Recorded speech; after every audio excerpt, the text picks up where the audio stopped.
everything. I clicked that after I said the name of the school, but yeah, that was always I had a professor pull me aside like it was like elementary school or some shit. Be like give me the like Chris, you need to grow up speech because I kept showing up to the junior thesis late, like a few minutes late. Like how late are we talking here? Well, it's a class that meets twice a week, and there were 4 of us in the class. So I understand it. I was never more than 5 minutes late, but I was late every class for like a couple weeks. So it was like I was very on time. It was very consistently like 2 to 3 minutes. Mm-hmm. Okay. And it was purely an anxiety thing of like I hit snooze an exact. It was just an explosion in my kitchen. You should go look at that. Here, I'll hold down the fort. I know what it was. What was it? Regularly. I've got a shitty baking pan, I think. Like and it just explodes? Like when it gets hot, it just goes pop. It like pops itself up. Like, oh, gotcha. Do you have some shit in the oven right now? You making cookies? Yeah, I'm making some fucking mac and cheese for dinner. Oh, nice. Yeah. Dude, you eat dinner so late. It's very off-putting. Dinner really late. I'm going vegetarian for a week, but not for any reason other than saving money. Okay, fair enough. Yeah, so that's my. You're not secretly trying to impress a girl that you met on Tinder who's like, well, no, you can't go vegetarian. Yeah, I matched with one girl who was vegetarian, and I was like, oh, let's make salmon. And then I thought about it. I was like, no, I do not want to spend my time with someone making salmon. That sounds like a terrible. Dude, also, depending on how good your apartment ventilation is, like making salmon is. Yeah. Dude, it should be on the list of fucking war crimes when someone shows up to work the next day with leftover fish and put it in the microwave. That's a bioweapon. You have to ask permission. Against the Geneva Convention. Fuck out of here with that. Or broccoli. Broccoli is also terrible. Yeah. Broccoli's just not, it can't be reheated because when you do, it just turns to apple. I don't know. It's so mushy. Like if like vegetables were processed, like if the factory tried to make broccoli from scratch, that's what we would get. Factory made broccoli. That's what we're all going to be eating in the future. Is we're going to be eating protein made out of bugs and broccoli mush. Yeah, but no. Back on topic though. Showing up to like less than 5 minutes late to a 100 level class is epic. Oh once yeah, you get to like thesis level. Yeah, and I totally agree with him. I think he had every right in the world to be like, Chris, dude, like, come on, man, like, it's your junior thesis, dude. Like, there's 5 of us sitting at a table, and it's like we're having. So everyone notices. Yeah. It's not just that it's more than that everyone notices. It's like they all have to wait, and it's like, well, whatever. I'm not going to spend 5 minutes explaining to you why showing up late is rude. That's like. Showing up late is bad, guys. Learn from our mistakes. But I always did want to try and explain to my professors, but this would be getting way too deep with a professor. Like I was never close enough with a professor to have this conversation. But just be like, look, like I don't want you to be like, oh, don't worry about it if I'm showing up late. But like I want you to know it's because I'm anxious about the fact that I'm about to show up to a class where there's 4 people and I'm going to have to speak for like 20 minutes or so, and that would like get me super anxious, just super anxious. And it was with some fucking smart asses in my, like, just stupid smart people. So smart ass in the good way, not as in they're like no, like super smart. So and so I felt not only the professor but like the other, well, no, there was one other who I don't think she gave a shit. Your senior year roommate's significant other for that year, or maybe the year before. Ooh, that's a lot of that's a lot of connections. But yeah, I know who you're talking about. Yeah, she didn't give a fuck. But unlike me, at least what it seemed was she didn't give a fuck if the other people like thought she was like not really with the program. Well, the other thing is that she was a varsity athlete. Yeah, and if you're a varsity athlete, then I mean, yeah, there was a subset of like varsity athlete girls who would take some philosophy courses and they'd all bunch together, and they didn't like. Did they like? But like the professors all loved them. Well, yeah, it's because it's not a fucking white dude who goes home and like jerks off about how much smarter than everyone else he is. Yeah. I mean, let's be real. That's what dominates philosophy. Yeah. Look at me. Uh, yeah, dude. I was reading some. I was reading some. How do you say his name? Deleuze. Dude, I'd never heard of him until you told me about him today or yesterday or whenever the hell you texted me about him. I read the Wikipedia article about him, and then I was like, all right, let's go primary source, baby. You weren't kidding about like late 20th century philosophers being like so far up their own asses that they can see out their mouths. Like it is ridiculous the level of like jargon and density that those people speak in. Yeah, it's a full language. Yeah, I felt so fucking stupid. But it's not stupidity. I mean, right? Because it's just like I could sit here, for example, and name I could talk about like some like music theory terminology, like modal mixtures and things that someone who's never taken a music theory course would have. Like I'm using a foreign language. That doesn't make me, it just means I've put in the time, I put my time studying this specific thing.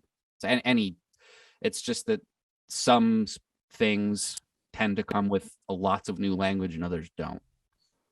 Yeah, it's kind of like, I guess the equivalent is like if you just like phrase drop like the random kind of Latin phrase that's just a direct translation of something that's way easier to just say in English. Yeah. You do sound like 2 times smarter. It's stupid and it shouldn't work, but it does work. It works on me every single time.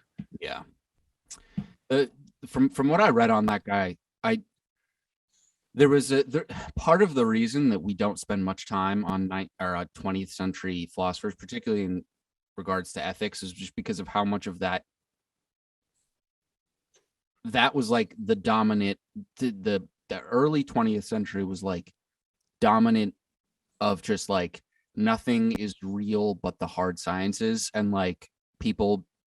It's the one-upping each other just nonstop, getting to the point in philosophy where basically everyone was saying like we can't actually talk about ethics anymore. Like not that we shouldn't, like we can't. It's not possible.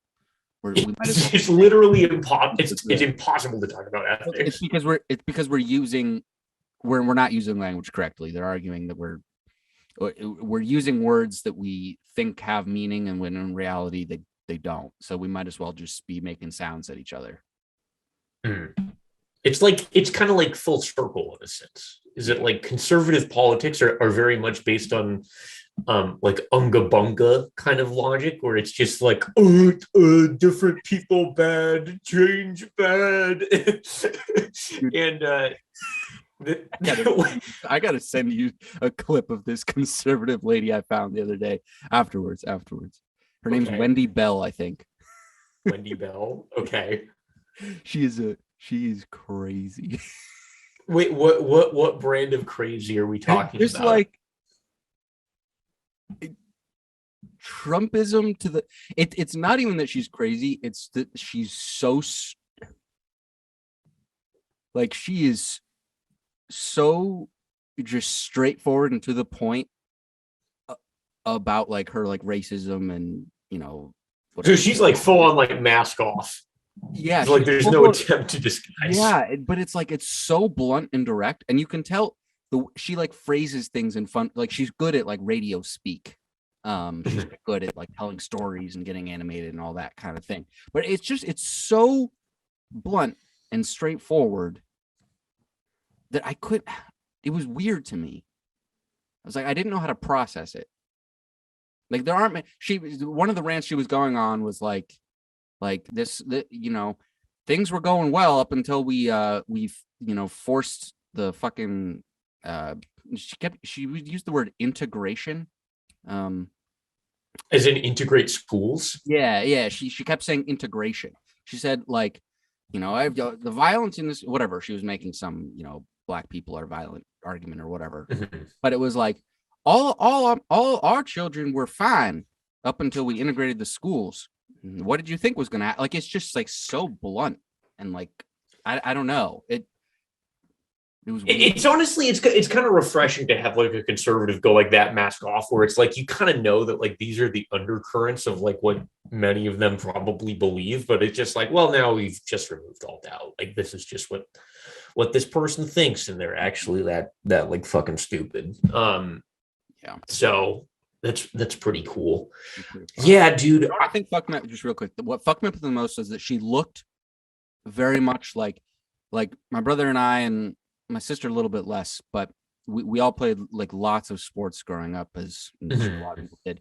And my mom raising us as an only mom, like she was at all the sporting events. So like all the other parents who I was constantly seeing around were like moms. My mom was circulating with other moms, surprise, surprise. And she just looked like if you morphed all of the New Hampshire hockey moms into like she just looked like the most like one of my circle. Right. Hockey. Yeah. And that's what freaked me out, I think, was the fact that it was just coming from this very normal looking mom. Is like, that kind of that kind of thing where you realize is that like people you casually like know from childhood may have some like whack ass beliefs where it's like, well, if this person can look like quote unquote totally normal and be this fucking out there, then like, well, what's stopping like all the other kind of like, you know, your mom's like peripheral friend group from having the same beliefs? A little bit. I mean, I'm not particularly concerned how many I think it's more what more freaks me out is the story of how she got there. Like how did she get there? Whatever, normalish looking soccer mom, drive your minivan and your 3 kids to and from school, and you're like super jolly. Like a lot of those people are like super friendly all the time, and they're like the outgoing ones on the street who like are always saying hi, and they're like always doing nice things, like offering to drive the other, like, but it comes from this place of like this is how like white people do things, like, you know, like southern white people do, like we're nice to each other, like we actually treat each other like human beings. Yeah, we're not savages. We're civilized people. Good Lord. Yeah. So that was epic. Jaime had a hard time taking it in. I was like, I just couldn't stop laughing. I was like, no way she's saying this. No way. Oh man. Yeah, it's a weird gut check. Yeah, basically fuck white women is what we're saying. Fuck white woman 2024, 2022. I don't fucking know. God, I'm gonna have to vote in the state of Massachusetts this year. Fuck me. Dude, that's awful. Welcome. My vote no longer matters for jack shit. No, so you might as well become the next Jackson Hinkle. Start pushing for the furthest left policy positions possible. Dude, he went from so far left to being right wing so fast that I lost interest. Like, yeah, the fastest track I've ever seen. Like the Ukraine thing it's been just phenomenal to watch. Yeah, the fucking having like never Trumpers on who are like, he's found this weird niche of like never Trumper Republicans who are now never Bideners or whatever the fuck because of the vax mandate. Like they're like, I'm a one issue voter, the vax mandate, so I'm gonna vote Republican for the whatever, dude. I was so revved up for a while, and then I'm like, you know what? I'm not him. I'm never gonna be him, and I stopped watching. It just suddenly stopped. My obsession went away. You think part of it is that like he looks like a totally like normal guy, quote unquote normal guy? I saw a bunch of his like photo, like once I realized how much he actually posts like lifting bro pictures, I was like, okay, I'm no longer like that worked out. Yeah, it's kind of serious weird psychological issues that need to get, like, he needs to spend checked out so much time in therapy and shit. Like something's really wrong. How old is he? Younger than both. I think he's like 20. Is he look younger than both of us? Jesus, we're such fuck ups, dude. I think he's a 2000. Oh man. Oh my god. He's my brother's age. So he would be a senior in college right now if he was in college. Dude, my sister's gonna be 18 in like 3 months. She's born in 2003. Yeah, it's fucked up, right? Yeah. Ugh, Yeah. Yeah. no good. God, we're getting so old. I mean, you're like 27. I don't know what you're on about. You've been old for forever, so get over yourself, I guess. But Yeah, I've always been called old. it's the old vibes. Yeah. Do I have old vibes? Yeah, I mean, like not as I wouldn't say because there's like old and then there's mature, and I would say that like you have old vibes, but you don't have mature vibes because Yeah. like I would contrast with like the Noah. The Noah has like mature, like he's seen, like he's hard. Yeah. No, he's Yeah. what drives me bonkers is that I am absolutely a more mature human being than he is, but by like the public and like professors at school and like employers and shit, they all definitely view him as like the mature like poster. Like he knows how to put on an act better than perhaps anyone I've ever met. It's remarkable. And the maturity act in terms of, yeah, I mean, I can see that in terms of like I mean, it's not like academically. totally an act. Like I don't want to say that because like he cares about it a ton, but it's not. He's not being the Noah. He's not being the Noah is a separate entity. That's like a whole different thing. But like I'm saying, like you take the Noah out to like your average bar, and he's just on another level. Oh well, yeah, just on a whole different girls level. can see the maturity, bro. They can see the maturity. No, they can see it. You know what it is? It's the beard. Yeah. I wish I could grow a fucking beard. Yeah, dude. Bad. I don't know why. I just want to be able to do it. I think it's just a one time. Like I want to be able to do it, look in the mirror and be like, this actually looks good. And I think that might be all I need. You should at least go for the stash. Yeah, the stash would be epic. When I come out to one of the reasons why I want to like get to a point where I'm somehow like earning like my income is not reliant upon like corporate America, and I can just be like, openly, flagrantly socialist asshole around everyone and not care. It's like I don't have to rely on you for money. I do my own thing. The steps to that, you got to start streaming first of all, and you got to grow out the Hassan hair. Well, no, I don't want to be like a political person online. I just don't want to have to like. I don't want to. I want to spend as little of my life pretending that corporate America is like fun and good as possible. So you just basically you just want to be like independently wealthy. Not even so much wealthy.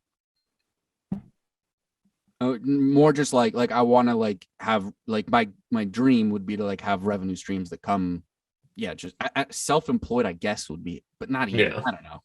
Like, I don't know, somewhere in the online sphere, or more like the music sphere, would be where I'd want it to come from. But like, if that ever happened, one of the perks would be, I could be like, I could hop on my Twitter and, not that anyone's following me now, but they might look me up if I'm trying to apply for a job. I do think about that pretty regularly. I mean, do you have it under your real name? Yeah. Do you really? Which is really okay. But I think that I'm actually remarkably like PC on my Twitter account's a weird scroll, because I kind of tweet like an 18-year-old just nerd. Like everything's just like baseball stats or like hockey shit, but I don't have any followers, so I never get any interactions. It's more just like my venting space. So it's kind of like a really cringe, just like scroll of like randomly it'd be a bunch of exclamation marks and like a hockey player name or something. But it's perfect for me. It's like I need to just sometimes get that shit out there, and then I follow a bunch of like nerds and shit. But I don't know. I think if an employer I leave it public because I think that if an employer saw my Twitter, it wouldn't hurt me.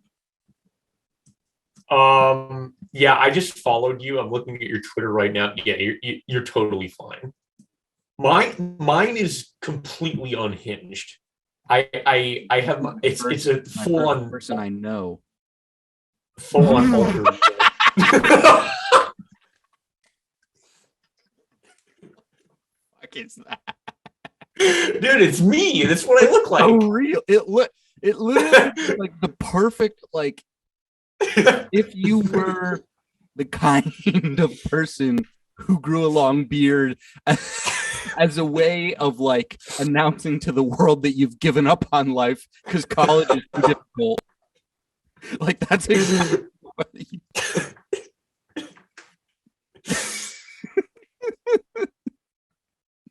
That's some funny shit. Yeah, I've started just full on schizo posting on the account. It's some real shit, man.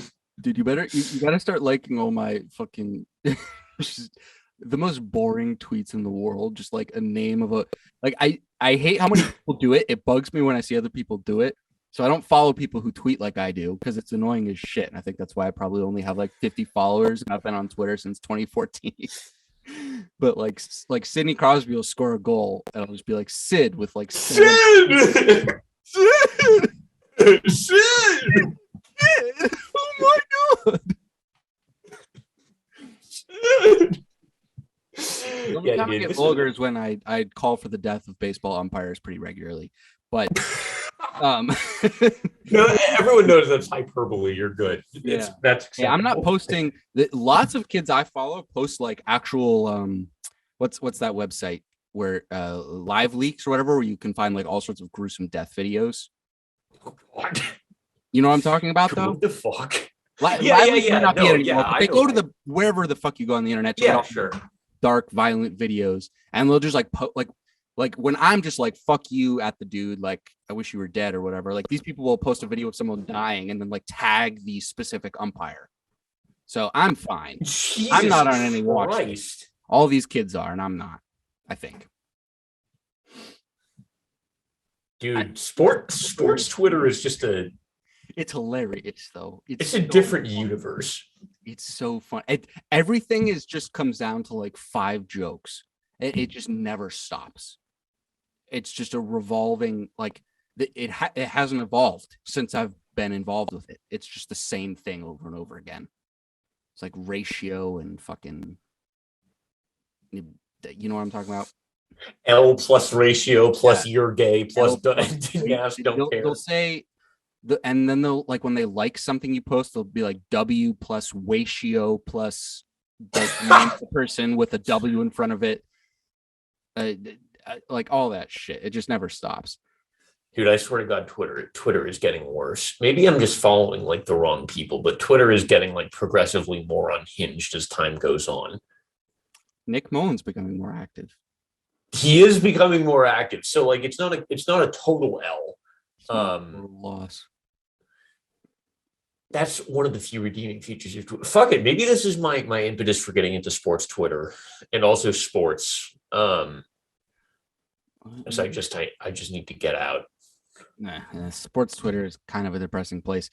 Like most of the people like don't have their life together. Like these are like people who are overweight, have social anxiety, and so they sit on their phone on Twitter all day. Isn't that just Twitter though? Isn't that the whole website? Yeah. But yeah, I don't know. It's crazy to me. Like some of these kids like are funny enough or whatever, and they're tweeting, I don't know, 10, probably more, 20, 25, maybe upwards of 50 times a day, and they'll get like thousands of followers or whatever. And I'm sounding real boomer right now, but it's weird for me to think about like a 17-year-old kid who's anonymous on Twitter, who has like 10,000 followers, and like I just feel like I'm 25 and I already sound like a goddamn 70-year-old, but it's just a recipe for people like forgetting how to have conversations with each other, because these kids are just going to be like primed to fucking build their way up on sports Twitter. Like none of these kids, like people will say go outside as like a joke in the replies, but like I don't think most of them do ever. It's the at Twitter. That's their whole. You know what it is? It's this viewing the self as a performative commodity rather than any kind of like human agent where we have to become somehow like metastable in our humanity and attempt to make it almost immortalize what we are and who we are by posting incessantly on the internet. Incessantly on Twitter.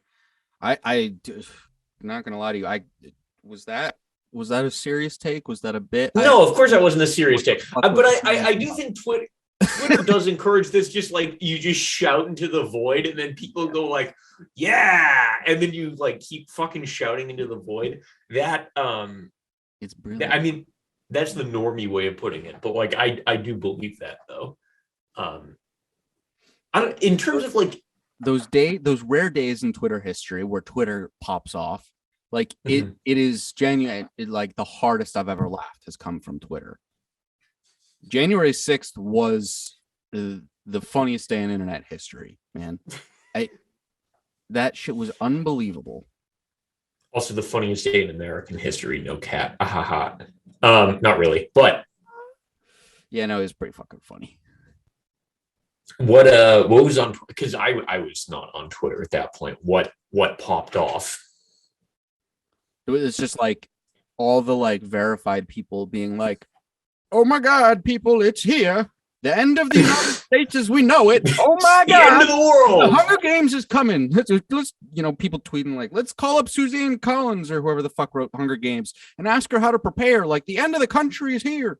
And like just every verified Twitter account, and then the rest of Twitter just like laughing at them, and like people like people who post like once a month on Twitter, very serious check mark whatever thinkers or whatever, and just all of a sudden just getting just absolutely ratioed to shit. They'll post something be like so serious, and just all the comments are like L plus.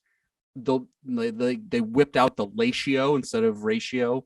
They were like, the ratio, like all this shit, and people just ratioing on top of and getting in like ratio battles and shit on and that's like it's not all of it, but it was just it was one of those rare days where it was like it was sort of like a way more fun like when the AMC shit happened, where it's just sort of like the people come together, and it was like basically anyone who's like not in the political world was like, okay, what the like some varying level of like, yeah, this is pretty bad, to like people who like don't think it's a big deal at all or don't whatever. But no one, I don't think that there were many people outside of DC who like that day was like the closest they've thought, like they thought the United States was like coming to an end. I don't know. Maybe there are people, but I think what it is just blue check Twitter exists in like a separate reality than the rest of us. Like the takes, like I don't remember who tweeted this, but someone when fucking Will Smith slapped Chris Rock, and someone was like, he could have killed him. Like, are you fucking kidding me? That was Jimmy Dore. Was one of those. Jimmy Dore was one of those people who was pushing that narrative. That Will Smith could have killed Chris Rock. Smith could have killed Chris Rock. Yeah. At this point, I don't know what to expect from Jimmy Dore anymore, but I guess the most logical thing to expect is the dumbest fucking take on any possible situation. And that's that's Jimmy Dore in a nutshell right there, I guess. Yeah, it's tough when the stupidest possible take and the take that'll get you the most clicks commonly go hand in hand. It's hard to get at people's narratives, not incentives. Fuck, what's the word? The incentives are poorly aligned. Yeah. But yes, no, maybe. To get it there, what the fuck's the word I'm looking for? Like I'm saying, it's attention economy. It's hard to know whether or not they're just after the clicks or whether or not they're just stupid. Their motives, maybe. Grifter. Or I don't know. Grifter? Who cares? No. Whatever. No, I was looking for something really basic and stupid. Anyways, I wanted to ask you real quick, jumping way back to the beginning, this Delusion dude. I saw the word power a lot in association with him. Did that have something to do with why you were asking? Well, anyone who understands power has to be.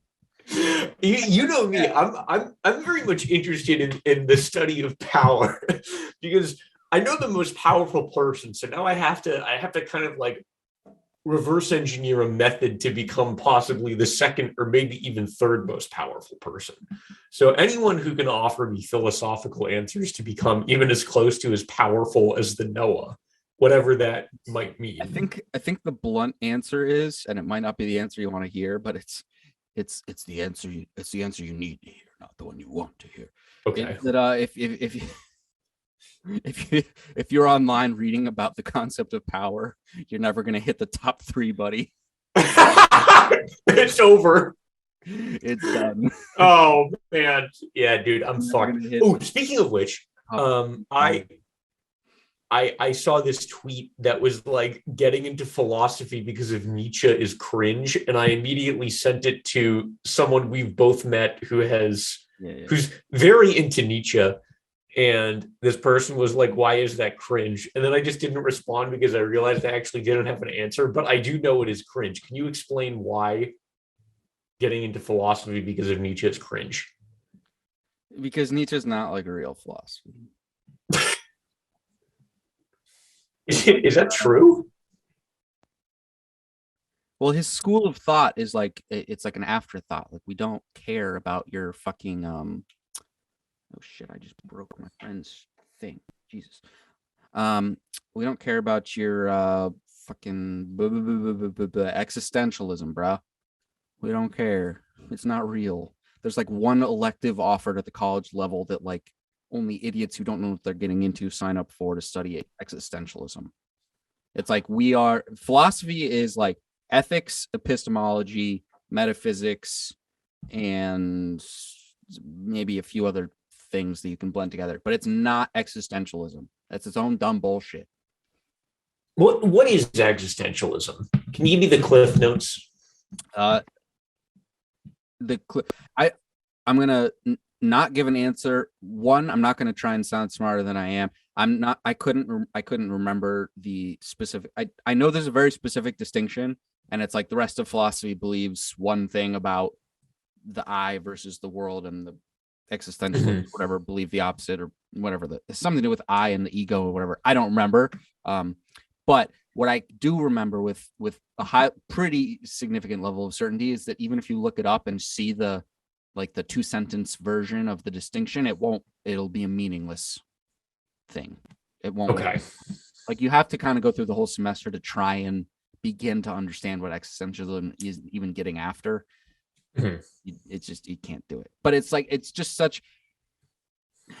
such like not a, I don't fucking know what would be.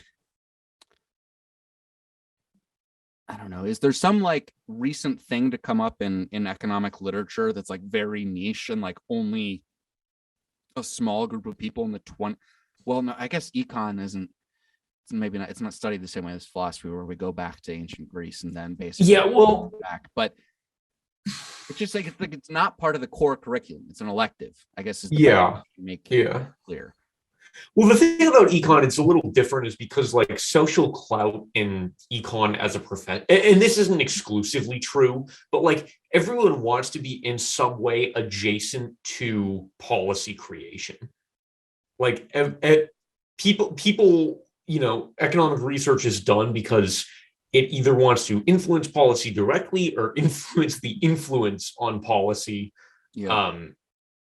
And that's kind of an overgeneralization. I'm sure someone could tell me why I'm wrong, but like generally speaking, like it has to be like applicable enough in the theory, bro. Yeah, I'm really more of a theory guy. More into ideas. More in the idea space. Did you know we have a rival podcast, by the way? Do we really? Yeah, Really Urbano has a podcast. So we are now implicitly competing with him. Yeah. Well, we're probably also competing with like, I don't know, 75% of people in our age bracket. Yeah, dude, everyone's got a fucking United podcast States. these days. Yeah. Like, Every white dude is a podcast. It's the oh yeah. law. Yeah, and we talk about all the same shit and like think we're cool and I don't know. I like to think that what makes me different is that I like know that I'm not different. Is that enough? It's the paradox of difference. Yeah. Yeah. Really fucking intense. You know what we need to finally play the identity politics card. Dude, I'm bored of identity politics, man. Oh no, this was like our first fucking topic. Which we had a debate about. We're coming back. But what reminded me of that was that I saw a Republican give a speech on the floor the other day about weed being a gateway drug. And I'm like, Brett, like, come up, like, have you guys not come up with new arguments in the last 10 years? Like, come up with something new, man. I will say, paradoxically, he is correct about that, though. And the reason is because, like, he probably is. Because, like, not, I I think you agree with me, but it's a gateway drug in the same way that you could say plenty of other things are gateway drugs to other things, but that in and of itself isn't an argument for illegalization, given the relevant context of how many other gateway drugs we have, and much more. Like painkillers and shit. There's way more direct routes. But the reason why it's a gateway drug, and this is what I was going to say, is it's cracked up to be like, you know, I don't know if this was the case for you, but for me in like 5th grade and 6th grade and stuff, we were always told like weed, like smoking one joint is as bad as smoking 10,000 cigarettes, and like people like jump off of roofs after they get high and stuff. And so you start to believe that it's like, oh man, like that's some rough shit, man. And then you finally smoke when you're like a little bit older, and you're like, oh, that's it. I guess all these other drugs, like I guess all that shit may have been like overblown too. And so then you're like, well, fuck it. Well, might as well fuck around and find out. Yeah, it's sort of that's interesting. Yeah. It's one of the negatives of pretending like it's on the same level as coke or meth or heroin. Like you just group it all into like drugs. That, like, you know, college aged, really spooky kids who you don't want to be around, like they're trouble. Only and it's all the same shit, you know. Yeah, heroin. I think little part of the other hallucinogens be like it's the same as mushrooms and fucking whatever. LSD. Yeah, at least in my head it was. I think for most drugs, making a possible exception for hallucinogens here, but it's not like acute use is going to fuck you up. What fucks people up is chronic use, and chronic use of drugs seems like to me, and I don't know if I can justify this, but it's almost always motivated by some other underlying factor. Like no one's like, yeah, I'm just going to become a stoner just for like the hell of it because I have all my shit together and everything's going pretty well. I'm just going to start smoking a ton of weed and like that's just going to be my life. I don't think there's too many people like that. It's almost always some other kind of people like that. But I do, some people, and I'm not saying this is the majority, so this is not, I'm not trying to disagree with what you're saying. Yeah, I think the only exception are the like weird philosopher Sam Harris types who get really into LSD for the sake of LSD. Like, but I think the reason it like allows them to finally think differently. I think part of the reason they get into it is because there's this like deep existential like yearning, and they're like looking for answers, and they feel that kind of the altered state of consciousness might be able to kind of provide them answers, and they might not be wrong, to be fair. And not to be a dick here, but I'm gonna be a dick. At what point does your point sort of lose any of its sense of meaning, and that, you know, we're motivated by some external factor to do anything we put into our body or do? Do you get what I'm saying? No, so external factor, things we put into our body. Like underlying fat, like I'm fucking addicted to. It just like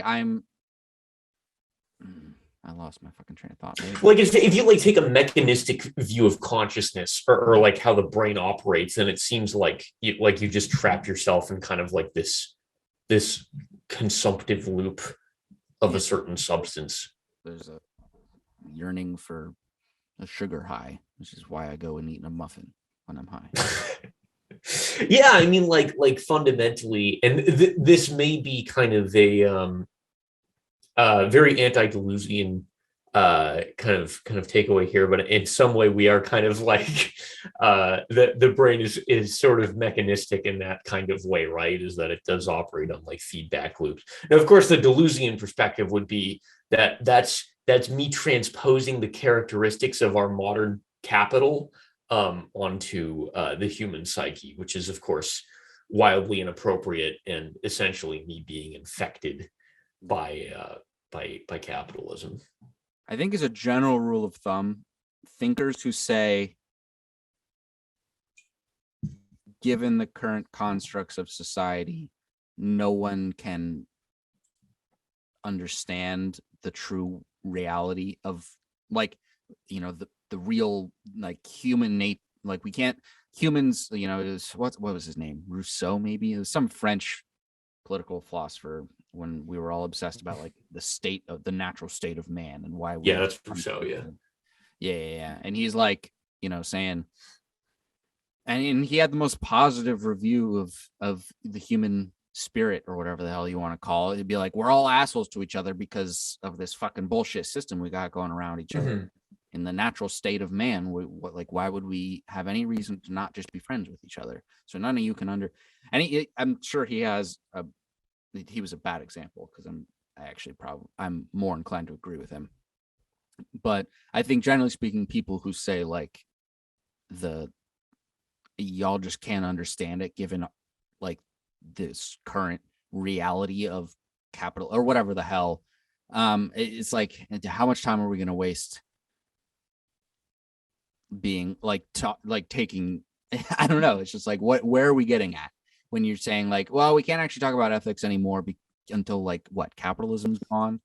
But like your very attempt to deconstruct this is in and of itself an example of capitalist realism, where you fail to imagine any kind of anything beyond the capitalist conception of the brain. As what you're doing right now is when I say, hey, Mr.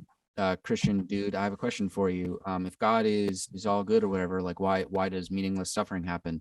And he'll say, oh, well, you just can't know the real motive. God is always motivated. It's the same. No, that's not what I'm saying, because because this is I'm operating in a material reality. I'm a materialist. Okay, so you're saying, but then you have to say that capitalism is an entity. It's a real thing. Capital is an entity, and it is a real thing. I'm not saying capital. I said capitalism. Oh, capitalism is an entity and a real thing? Capitalism is a real thing, and so far it seeks to produce both the physical... Calling capitalism a real thing is... Well, what do you mean by real? Well, fuck you. You saying that I'm not allowed to use my God is all good, you just can't understand because you're a materialist, so you deal with the real world, implies that like physical things are real, whereas I would actually, I mean, I would kind of classify myself as like a post-Marxist in most ways, but you can't I'm getting too high for you to keep switching points of view. I can't keep up. Get on my level, dude. Come on. I could if I'm sober, but you're not sober. Maybe next time. No, I'm like 2 beers in. Oh, okay. So I'm flying pretty close to the sun here, I guess you could say. No, next podcast. Next time we're gonna go hard, dude. We're gonna go hard in the paint. Talk about some politics. Talk about some philosophy. Ideas. Yeah. We got to stop talking about this. You consume. Have you consumed, as the good capitalist consumer you are, any good media recently Um, of any kind? let's see. What have I? I feel like I have consumed a lot of media recently. You know what I've been rewatching, and not because I'm like, what's the word? A Nostalgic. nerd. No. Nostalgic for like bad movies that I liked when I was a kid. It's more because I hadn't watched them in so long. I've never paid attention to the scores of them, but the scores of the Hunger Games series are remarkable. And so Are they really good? Yeah, it's James Newton Howard, who I knew his stuff. He's done a bajillion movies, but I hadn't like fully put the name to that connection that goes on in the brain when we finally like remember a musician or whatever. But he has a distinct recording method that gives his strings and all. It's a very unique sound. I mean, he's a brilliant film score or whatever, but it's a unique sound that it was like Jaime is like sitting there watching these movies, and I'm like, my eyes are closed because I'm not watching. I'm just like, oh my god, you just have to listen. Violin's pretty, like, oh wow. And then I laugh at like, dude, the shit they make Josh Hutcherson do in those movies. My god. Which one is Josh Hutcherson again? He's PETA. Do you remember? Names? Yeah. There's Gale and PETA and Katniss. That's the one. Yeah. Right? The Hemsworth is Gale. Yeah. And then PETA is Josh Hutcherson, who like this, like, I think it was his decision, but like this series like ended. This was the end of Josh Hutcherson in Hollywood. Did it end him, or did he end because of it? I don't. I think both. Yes to both. Okay. Like on some. Oh shit. Pause the episode here. I'll be back in. I gotta take my mac and cheese out of the microwave. So just to be clear, for anyone who's concerned, no, I did not have my microwave on for 50 minutes. My oven. Had to take the mac and cheese out of the oven. I was a little bit confused when you said that. I figured maybe you'd set up some kind of like smart microwave automation situation. No, that would be a lot of brainstorming. And now I draw the line. I certainly do not draw the line at frozen meals. Where I draw the line is frozen microwave meals. I have to be able to cook it in an oven or a saucepan, or else it feels too fast food. That's too much. Yeah. Too depressed. And it always tastes better when you put it in the oven or whatever. Anyways, peak depression meals are things that require that you basically do no cooking. Yeah. Like a good go-to is you get like a bag of pepperoni and then like a bag of steamed vegetables that you steam in the bag, and then you just eat all the vegetables as quickly as possible, and then you eat the pepperoni. That's peak depression right there. You've never been there, have you? I cannot confirm or deny my pepperoni vegetable status. That is terrifying. Yeah, I'm scared of that. I can feel the just dread. Yeah, that state of mind. The vegetable, but it's because it's significantly less. What's crazy about that is you can tell so many things. You've clearly been in this for a while because you're like, oh my god, I haven't had a vegetable in forever. And like need to get my vegetables in, and the only thing you can somehow commit to is putting this just mush into a microwave bag. No, it was actually worse than that. This was when I was working for a large company that rhymes with Schmarmer's Insurance. And I was living basically alone, and I was waking up like 4:45 every morning to go to the gym. So I'd get home from work and basically just like completely check out. So it was like, what's the lowest effort meal I can possibly have that like still kind of vaguely fits my macros? Oh, okay. Significantly less. Where my brain went to was like, you've been in this long enough that you're beginning to convince yourself that you're going to get out of this rut because you just like eat some vegetables. And then like that's the best you can do. And because it would be significantly less depressing to just like eat a bag of pepperoni and call it a fucking night. Jesus, I ate a fucking bag of pepperoni for dinner. But the fact that you took the effort to make the vegetables too, it's like there should have been some, at least at bare minimum, there should have been some bread or something, some carbs to like make it not just like keto-esque in its weirdness. No, dude, because I was trying to get really lean, so my calories were low enough that I was only eating carbs immediately before and immediately after my workout. So there were no carbs for the rest of the day. Oh, you didn't say that. Okay, that makes all right more sense. I pictured just like depression where you're not caring about macros or lifting, like you're just like stuck in your room and never leave. Depression. Yeah. And yeah, so it's not nearly that bad. I've probably had some worse. My gut health my gut gets so fucked up when I'm going through one of those that like I can't eat those. I can't. Like my body will start like puking. Yeah. Regurgitating it and saying fuck off. So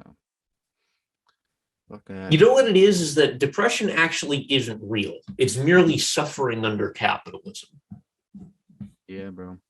Yeah, suffering didn't exist before Adam Smith. That's true. After Adam Smith invented capitalism for the Queen of England to replace mercantilism. What are you doing? What? What are you doing? I have a knot in my shoulder. I'm trying to work it out. Oh, I thought you were trying to like. Okay, yeah, I'm getting to the point of high where I thought you were trying to like send a message. No, I'm trying to work out a knot in my shoulder. Yeah. Will you relax? All right, here, I'll roll my sleeve. I didn't know I was being scrutinized to that level of Well, sorry, my bad. I'm high. Oh man. Yeah, good vibes all around. Yeah, after Adam Smith invented capitalism, that's when things really went downhill. Yeah. Oh, didn't need to do that.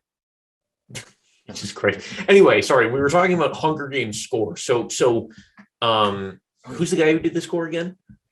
James Newton Howard. What else has he done? Because I feel like I've heard that name before. He's done the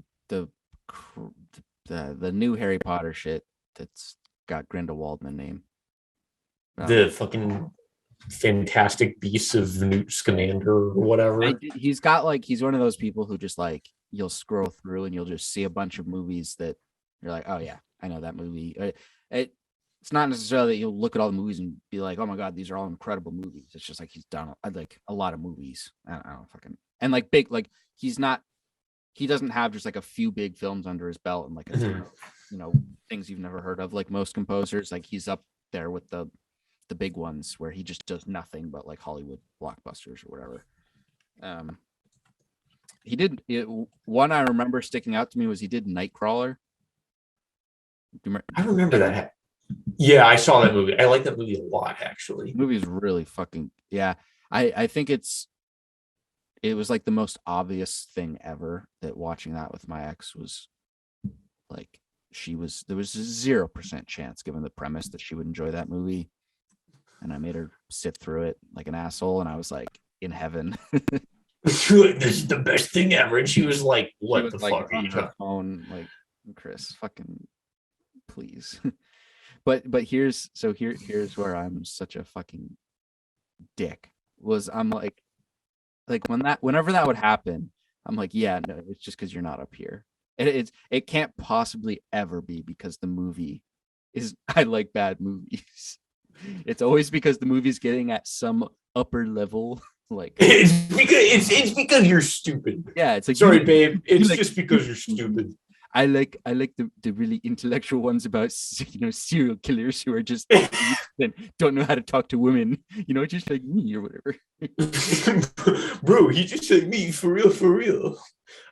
Yeah, my ex would always insist there were like boy movies and girl movies, and I was like, that's fucking stupid. Like, you don't really believe that. But the more I think about it, maybe she had a point.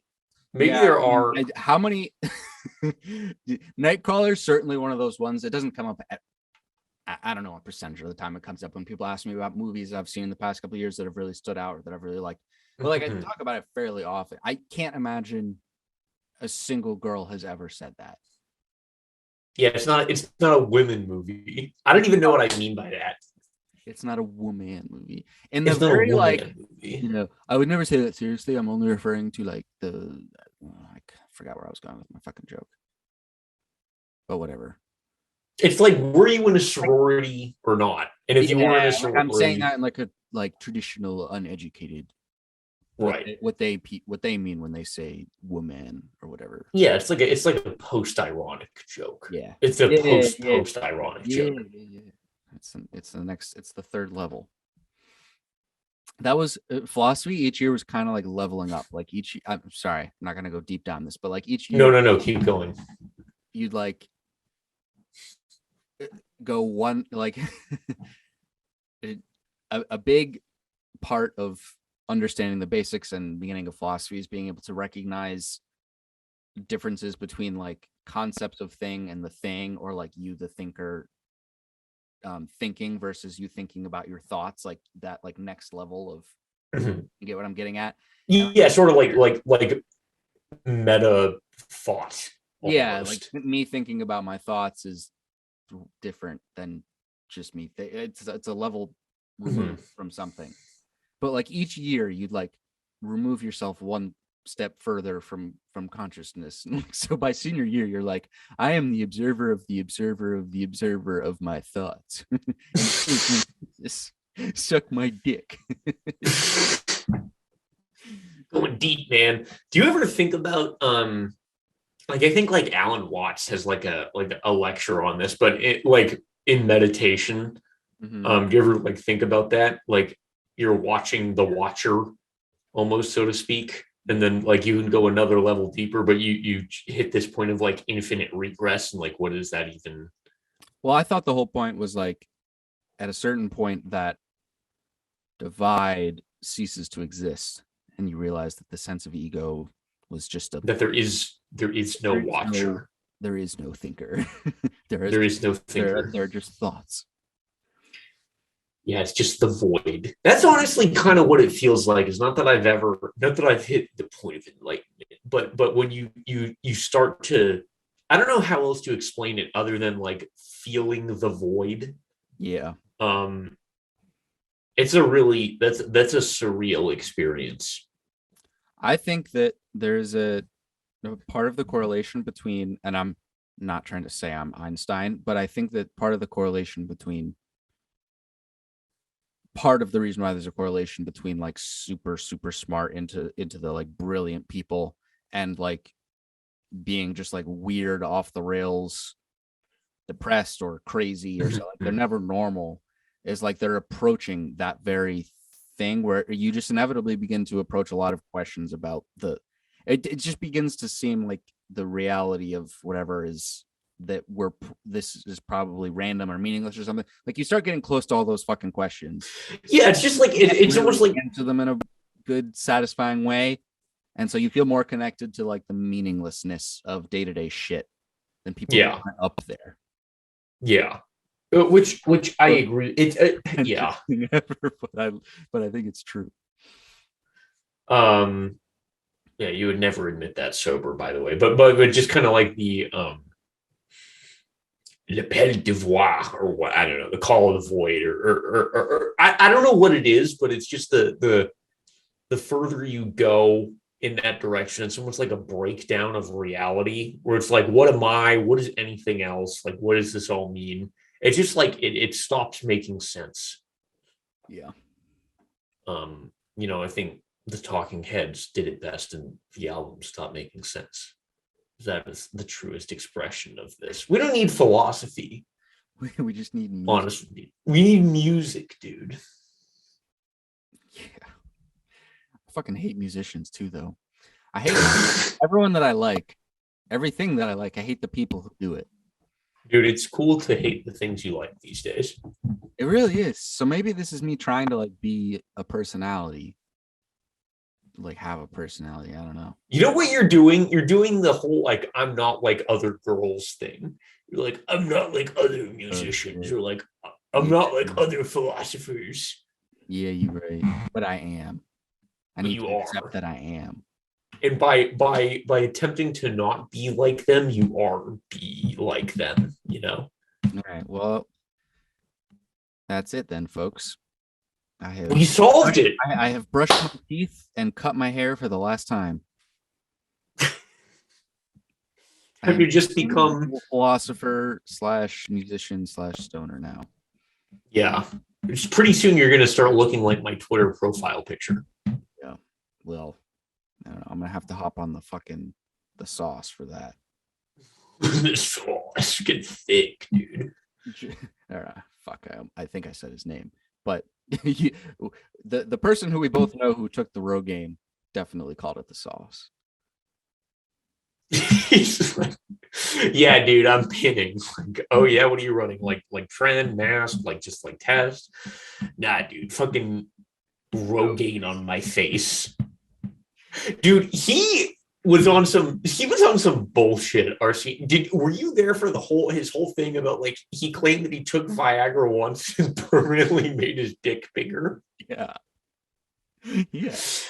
And then his whole like arc of like, oh, I'm regrowing my foreskin. Yeah. Dude, that was wild. He never backed down. He never backed down. No, that's not true. He did eventually. Energy. And so I know. But it's like for a period of time, he had unlimited energy. He had unlimited power. Oh, he did. I don't know what that. How do we harness that? How do we unlock that energy? But we got to make him evil. Then and only then. Yeah, motivated by something so fucked up, but that will never come to. I don't know. That's how all crazy smart villain people are. They never stop. Yeah, it's the ruthlessness. That's kind of the defining feature. They get addicted to it. It's like they're addicted to fucking crazy smart people, and they spend their life in a lab doing nothing. That's kind of how I feel about our arch nemesis sorority from college. They're just a bunch of crazy smart people, and they're endlessly motivated. Yeah, damn. You ever think about that?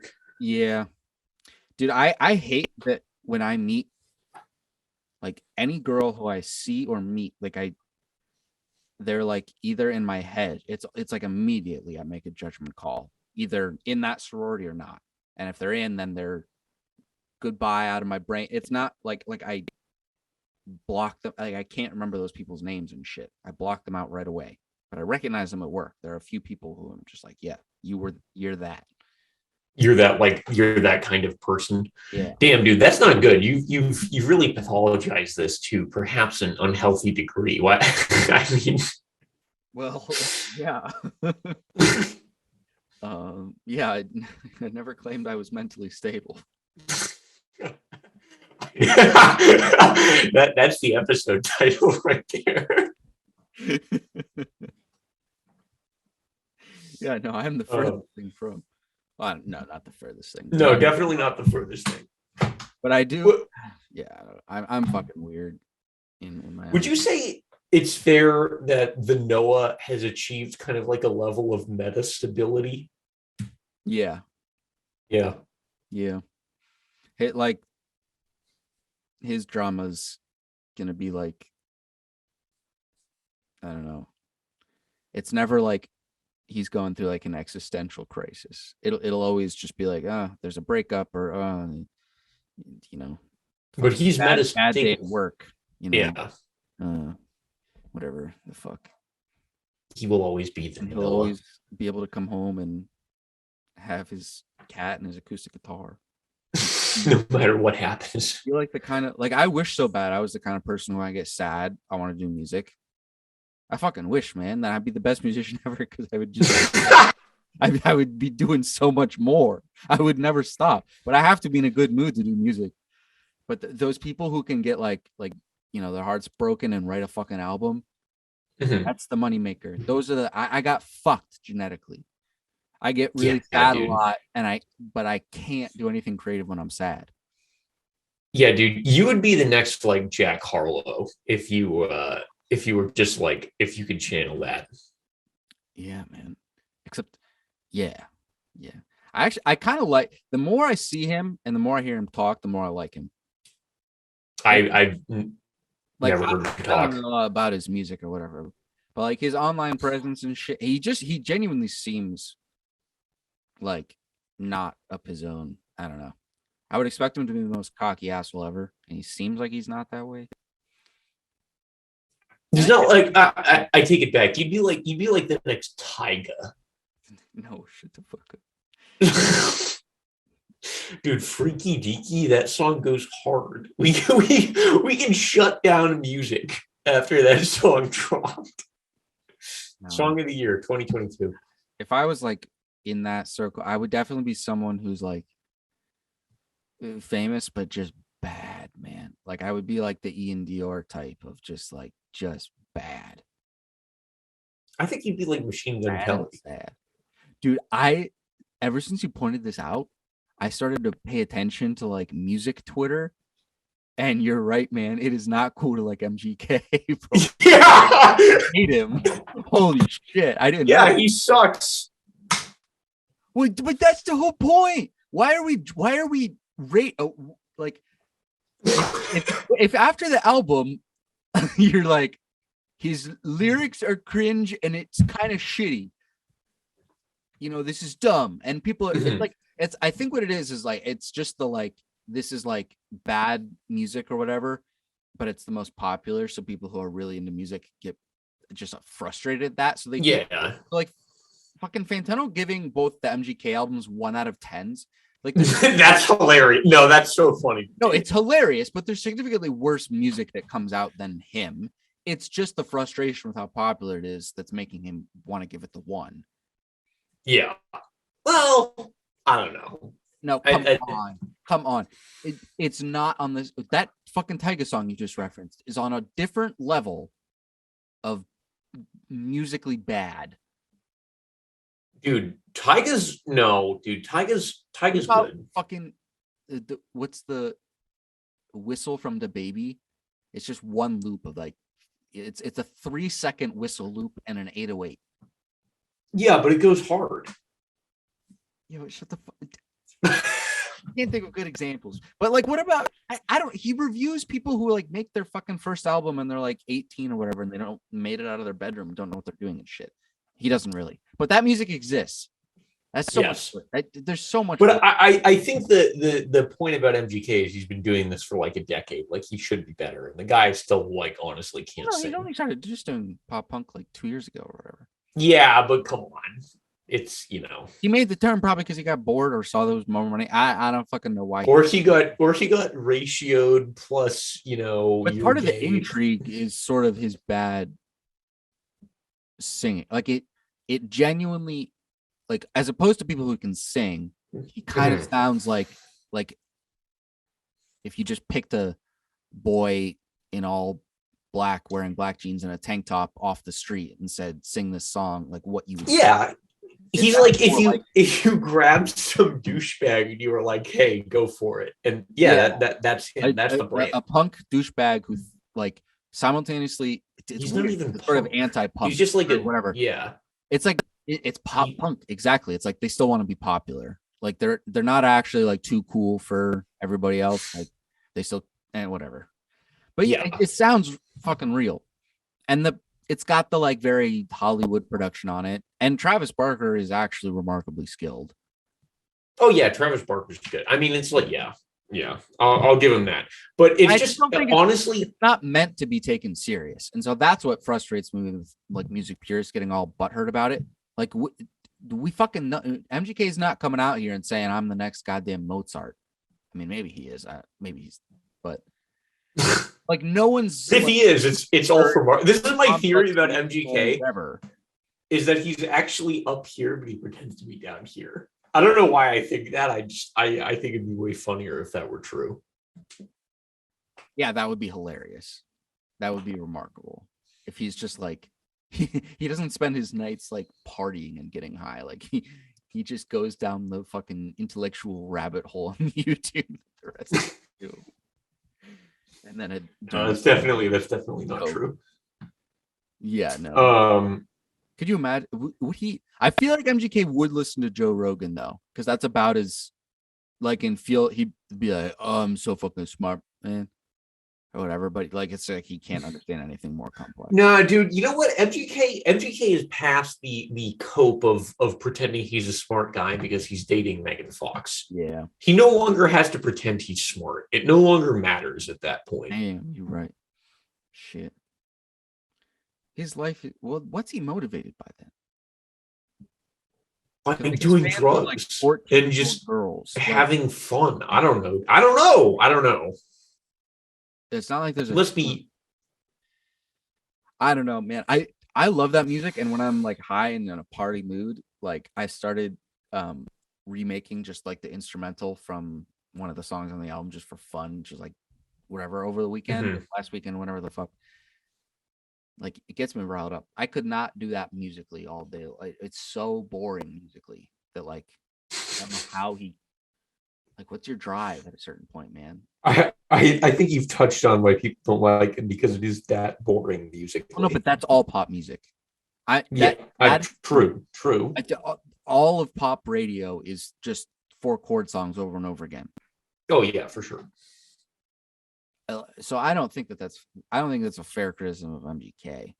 I just like genuinely don't get how those people, like most of those people must be more addicted to fame than music, or else they would get bored and move on like the rest of us who are addicted to music.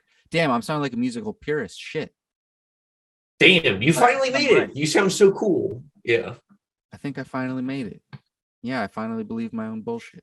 Cool. You finally buy your own hype. That's the trick. That's step 1, dude. Yeah. Well, I might go eat my mac and cheese. Well, tune in next time when we talk. What are we going to talk about next time? We're going to talk about Mark Fisher's capitalist realism and how it relates to Elden Ring, and also why you chose cringe. About Elden Ring. I want to do that next time. Yeah, next time. It's good. You should buy it and play it, and then we can talk about it next time. Yeah, sponsor us. And then you have to kill the Elden thing. That's the final boss. Spoiler alert. The Elden thing. It's a Dr. Seuss creature. Yeah, it's called the Elden thing. You have to kill it, and then the screen says Elden thing killed. You win. And then that's it. Also, before we sign off, I want credit for I produced a film last week, a feature film, and it turned out really good. You produced a film? Oh yeah, that's right. You did produce a film. That's right. I produced a film and I made it, and I was laughing on my own for like 20 minutes. And then I had a genuine moment of crisis where I'm like, my heart started racing. I'm like, did I just waste 2 hours of my life on something that's like so cringe and I'm over here laughing, or is this actually funny? And when you told me it was funny, I was like, ooh, I made big time movie, like whatever. Dude. I probably watched it about 15 times. I sent it to Nick. He thought it was funny. Okay. No, dude, you're in. All right. The God tier shit. God tier. All right. All right. Yeah, next time, Jack Derrida and Elden Ring. Sounds good. I don't even know what Derrida's first name is. All right. Peace. Later.